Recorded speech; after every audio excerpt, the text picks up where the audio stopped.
All right, good morning, ladies and gentlemen. Now what we're going to do is we're going to go ahead and solve a combination of a parallel circuit and series circuit. So it's got a series here and here, but they're parallel legs with those series circuits. All right, so to do this, we've got some fun to be had.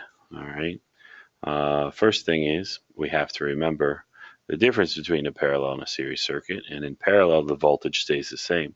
So I know that this leg is getting 12 volts and this leg is getting 12 volts. But in a series circuit, the current stays the same. And I can add these two resistors together to know the resistance total in this leg. So 1000 plus 1400. That means that the total resistance here is 1000 plus 400 is 1400 ohms. And I can divide those to get the current in this leg. So 12 divided by 1400, which gives me 0.008571429 amps. So if the current stays the same, that means that I'm getting 0.00857 amps here and 0.00857 amps here.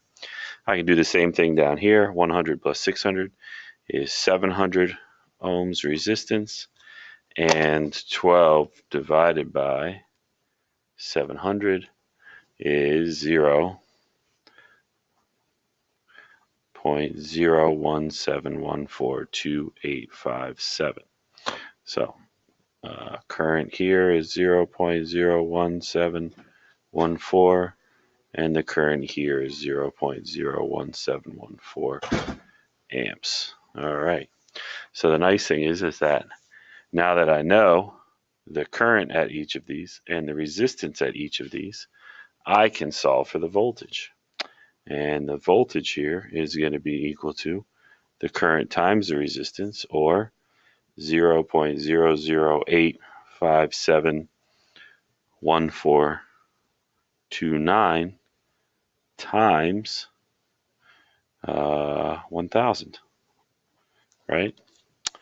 So let's go ahead and take that and multiply it by 1000, which I should have just done in my head, but it means that R1 has 8.57 volts, and we'll do the same thing times 400, and we'll get 3.428 volts. So in R1, 8.57 volts. In R2, 3.4 volts. Add those together and it equals 12 volts. Same thing down here.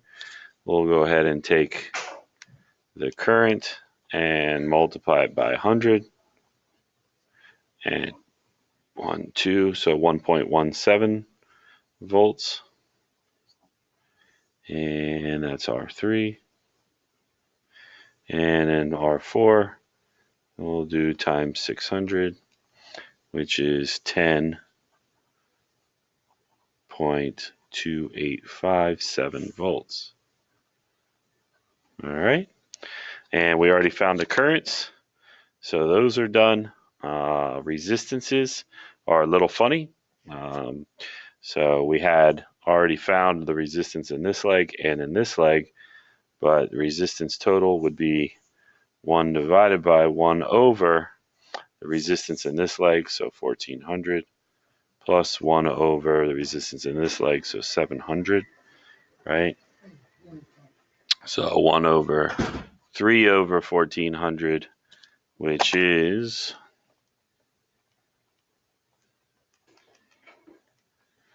466. So 466.6 repeating ohms is my total resistance. And my total current, I can then say IT is equal to VT, which is 12 divided by 466.6 repeating. So 12 divided by the answer, which gives me a current total of 0.0257. Another way I could have done that would have been to just add these two together, which would have given me the same answer. So 25.7, and that would be milliamps. And I apologize for not doing sig figs this time, but you know you need to. So if you went back and looked at it, it looks like 1 sig fig would be what I'd go with. So it'd be 500 ohms, it'd be 30 milliamps, it would be 10 volts, it would be 9 volts, it would be 3 volts, it would be 1 volt, it would be 10 volts.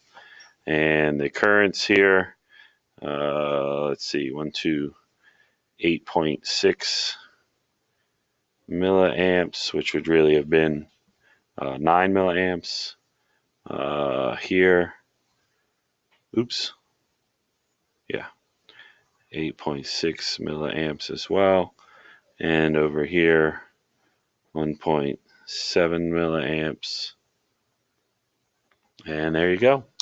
As you know, ring that bell, punch that like button, holler at your boy in the comments below. Thanks for watching.